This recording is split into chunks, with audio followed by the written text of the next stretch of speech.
Темни облаци, сити, со вода бавно го покриваат езерското огледало. Сонцето се скрило. Езерото почна да се бунтува.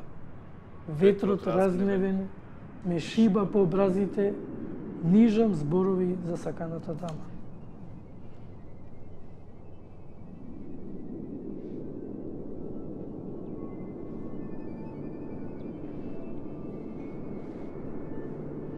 Јас како гимназијалец веќе објавував по некоја песна по тогашните списанија во Нова Македонија што беа прилози.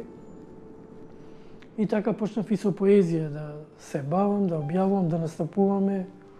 Писам тоа бе гимназиски денови на занес, на младост, на љубов, нели, на се оно што ги носат тие години.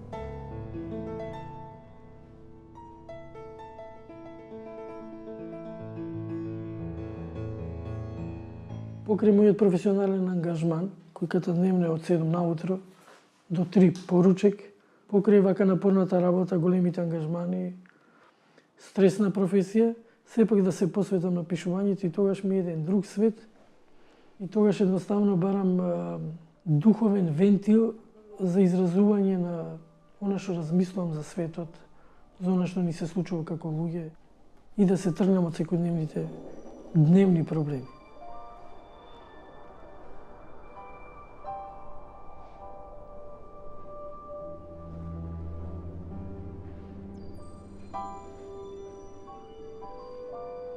Спомените ми наликуваат на страниците на ветво пожолтена книга со тврд златен повес. Нив ги прелистувам во паметењето. За чудо, книгата на животот се уште во мене докрај не е испишана.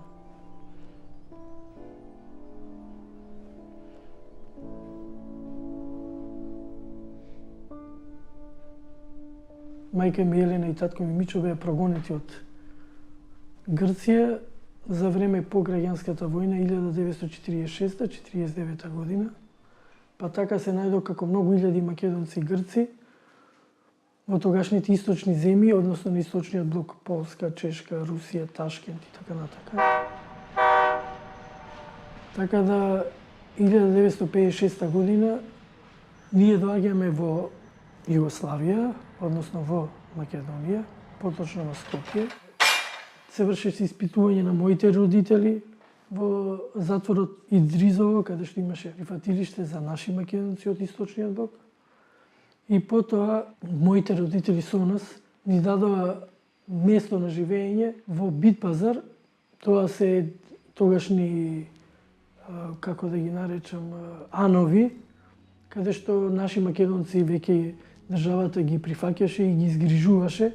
Така ние се најдовме во анот Меркес, кој за жал денеска не постои. Тој е во непосредна близина на џамијата во самиот Битпазар.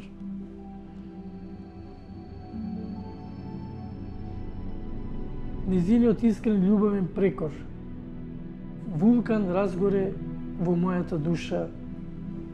Вознесна покаяние, кај мене створи.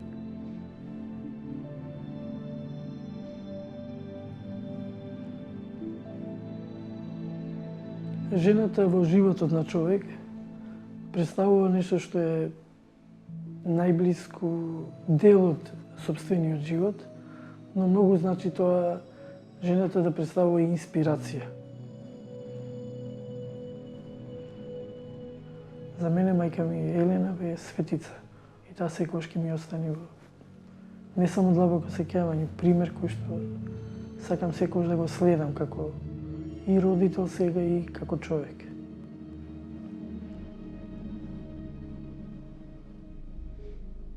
Како што заоѓа сонцето, така и мојот живот заоѓа, дали оди брзо или споро, тоа се зависи од настаните.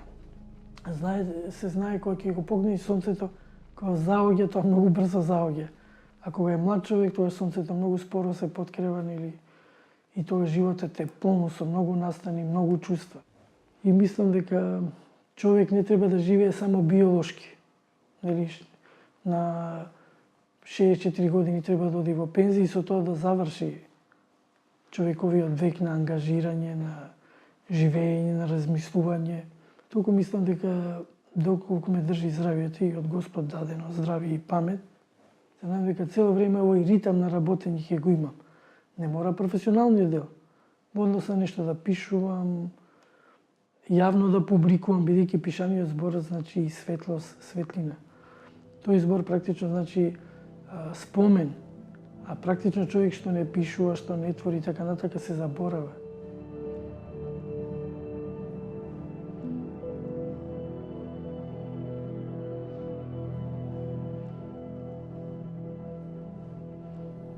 Зборот е небесен разбој на душата. Хроничарот со него ја ткае, воскреснува мислата. Писар станувам на книжни посланија. Сторив запис за судба. Со збор ја опевам љубовта. Балада посветена на боженствената дама.